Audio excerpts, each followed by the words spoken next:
जय जय राम। सादा नमन परम प्यारे राम, परम पूज्य गुरुजन, परम दिव्यात्माएं और आप सबके मंगलाशीष लिए परमेश्वर कारण कृपा करके अपने श्री चरणों में लेकर आ रहे हैं। उनका बारंबार धन्यवाद, अनंत बार धन्यवाद। गुरुजनों की अकारण कृपा से वे हमें इस समय मन के रूपांतरण में लेकर आ रहे हैं।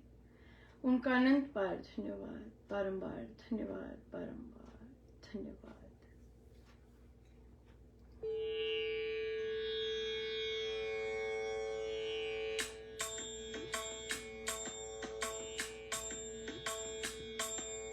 तू रम जा, तू रम जा, तू रम जा श्री राम, मन में तू रम जा, तू रम जा, तू रम जा, तू रम जा श्री राम, मन में तू रम जा,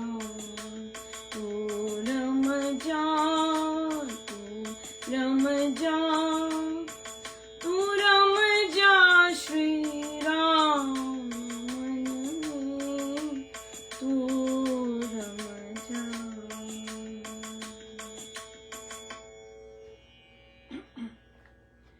श्री प्रवचन पीयूष जी।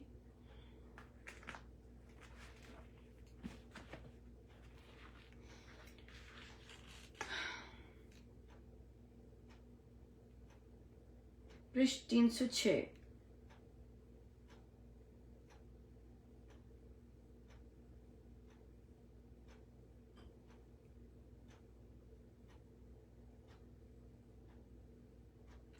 गाय के सिर में दर्द हो तो गाय के माथे पर चंदन लगाते हैं, पर जिसके सिर में पीड़ा हो उसको तत्परता से जप आराधन करना चाहिए। तो यह ठीक है कि सूली का कांटा बन जाता है, पर विश्वास हो उसका नहीं जिसने जादू वाला भी बुला लिया, हकीम भी और एक जड़ी जानने वाला शूद्र भी। विश्वास की जो चिकित्सा है इसमें पक्का हो तो वह बहुत लाभ पहुंचा सके। ये दूसरों को बुलाने की बात नहीं है। आप करें 5 दिन 6 दिन, जहां तक बन पड़े। इस प्रकार का अनुष्ठान स्वयं करें, दूसरे से क्या करवाना। बिल्कुल खुद करने का है हमारी सारी साधना। और आज प्रभु इस समय लेके आए हैं क्योंकि आज मेरा लंबा दिन है तो मुझे था कि मैं बीच में आ सकूं, तो हो गया। और इसीलिए फिर इस समय महाराज ले आए कि पता नहीं वापसी में कितनी देर लगे, इसलिए गुरुजनों के बहुत बहुत धन्यवाद। बहुत सुंदर। देखिए कैसे महाराज कहते हैं कि खुद करें और खुद इस तरह का अनुष्ठान हमें खुद लेना चाहिए। अभी आप देखेंगे जो इस बार महाराज प्रार्थना लेके आए हैं, महाराज की कृपा है कि वे स्वयं इस तरह के शब्दावली करते हैं और लिखवाते हैं। हम सब में इतना नहीं होता काबिलियत की ऐसी प्रार्थनाएं वे करवाएं। आप अगर ध्यान से शब्दों को पढ़ेंगे, किसी ने सराहना भी की है कि कितने कैसे शब्द लिए गए हैं। तो ये जो भी अद्भुत चीज होती है ये महाराज का ही है ये, और वे ही कर रहे होते हैं। क्योंकि हम लोगों में इतना नहीं होता कि हम प्रार्थनाओं प्रभु के आगे कैसे अर्पण कर सके जैसे महाराज करते हैं।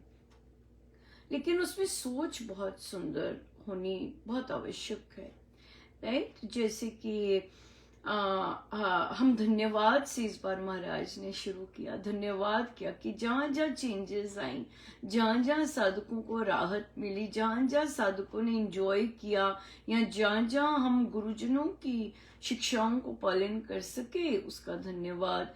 जैसे कि प्रार्थना में न्यू जर्सी में भक्ति प्रकाश जी बड़ी सुंदर लय में हुई।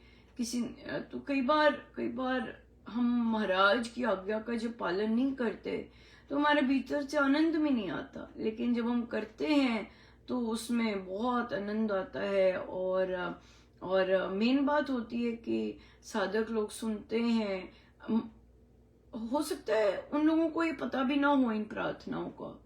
ये देवाधिदेव हैं, ये महाराज हैं जो कि नोटिस भी करवाते हैं, जो कि प्रार्थना भी, सब कुछ वही करते हैं। तो अगर अगर उन्होंने सुनी या उन्होंने कहा कि ये कब से लिख रही है देते तो हमें वो चीज हमारे आगे कर देते हैं, पर होता तो उनका ही है सब कुछ। फिर देखिए, धन्यवाद महाराज ने कि कैसे जिसके घर में ऐसे झगड़ा हुआ और किस तरह साधिका जी को पर हाथ वगैरह चला, लेकिन साधिका जी डिप्रेशन में आके या उन्होंने सब कुछ छोड़ नहीं दिया कि ओ मैं तो राम नाम लेती हूँ, मेरे पे ऐसा क्यों हुआ। नहीं, वो जाप अपना, उनका जो जाप पूजन है वो बिल्कुल एक दिन भी कम नहीं हुआ, बल्कि बड़ा ही होगा डेफिनेटली, इस तरह से। और जब वो कहते हैं, और फिर पति ने आके माफी भी मांगी कि पता नहीं क्या हो गया था, तो बच्चे भी देखते हैं, ओ पापा ने माफी मांग ली तो सब ठीक है, सब ठीक है। सब ठीक तो नहीं होता, क्योंकि इस तरह का जो अब्यूज होता है वे जब तक वापस लौट सकता है, तो इसलिए सावधान रहना बहुत आवश्यक है, राइट। सावधान रहना बहुत आवश्यक है। खुद पर भी चेक करना कि कौन सी चीजें आर्ग्यूमेंट में मुझे उनसे नहीं कहनी है, राइट। कि जैसे तुम्हारे संस्कार भी तो ऐसे हैं, तुम्हारे ऐसे भी तो ऐसे हैं, जब झगड़ा हो रहा होता है तो फिर वो भड़काव भी तो इससे होता है। हमने देख लिया है। आपको क्या लगता है, किसी को बोल कर कि उसके संस्कार अच्छे नहीं है तो उसमें अच्छे संस्कार आ जाएंगे? नहीं, आपको पता लग गया है, प्रभु ने आपको बता दिया है कि ये सारे संस्कार के वहीं के जा रहे हैं, that's it, that's just it. किसी को कहने से ना तो उसके संस्कार बदलेंगे ना कि बाकियों के। तो ये चीजें जो शब्दावली हम यूज करते हैं उस पर भी हम काम कर सकते हैं ना, कि हम आगे अगर कुछ होता है तो हम एक दूसरे को ना करें कि बच्चे तुम पे गए हैं, तुम पे गए हैं, क्योंकि शुरू झगड़ा यही हुआ था कि बच्चे तुम पे जा रहे हैं, तो फिर रिटेलिएट हुआ। तो ये चीज है। और फिर डेफिनेटली नए संचालकों के लिए, नए प्रेसिडेंट्स के लिए, नए अध्यक्षों के लिए प्रार्थना डेफिनेटली है कि उन्हें संचालकों को गुरु नहीं मानना है। जो संचालक अधर्म की बात करते हैं उन्हें चुपचाप नहीं मानना है, राइट। परमेश्वर ऐसी सद्बुद्धि दें, क्योंकि कई बार सत्ता में आकर सारी विवेक लुप्त हो जाता है ना, सोचने का ढंग सब कुछ ही। तो इसलिए ये चीजें बहुत इंपॉर्टेंट है और ये हमें सेफ रखती हैं।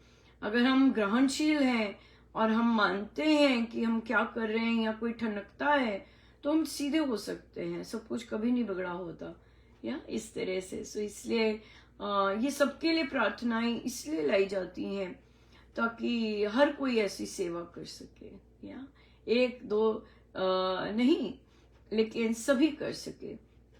यस, एक दो वाले, छोटे वाले भी, जैसे स्वामी जी महाराज ने कहा प्रार्थना सर्कल होता है तो वो होना बहुत जरूरी है, क्योंकि वहां पर साधकों ने अपने पे कमाई, अपने गुरुजनों की आज्ञा का पालन किया होता है, आदेश का पालन किया होता है, और फिर उस तरह चल रहे होते हैं। और वहां पे स्वीकारना गुरुजनों के लिए, प्रभु के लिए आसान, जल्दी होता है ना, जल्दी काम होते हैं rather than कि जनरल पब्लिक में डाल दी जाए। और भी इसलिए भी डाली जाती है कि जनरल होती हैं, इसलिए अगर आप इस कैटेगरी में आते हैं तो देखिए कि कोई ना कोई आपके लिए प्रार्थना कर रहा है। आप स्वयं के लिए भी अपना जाप बढ़ा सकते हैं और इस पर काम कर सकते हैं ना। हाँ, खुद पर काम करना बहुत सबसे ज्यादा महत्वपूर्ण रहता है, स्वयं को ठीक करना सबसे ज्यादा महत्वपूर्ण रहता है। सब बहुत काया पलट हो जाती है आसपास, या सो गुरुजनों का अनंत बार धन्यवाद कि देखिए कैसे उन्होंने टॉपिक चुने होते हैं। मेरे बिल्कुल भी मन में नहीं था कि प्रार्थना, मैं सोच रही थी कोई कौन से टॉपिक पे, और देखिए उनका कितना प्रिय टॉपिक है प्रार्थना करना। सो दिल खोल कर प्रार्थना कीजिएगा। और महाराज ने धन्यवाद भी इसीलिए करवाया है कि प्रार्थनाएं आपकी सुनी जाती हैं और सुनी जा रही हैं।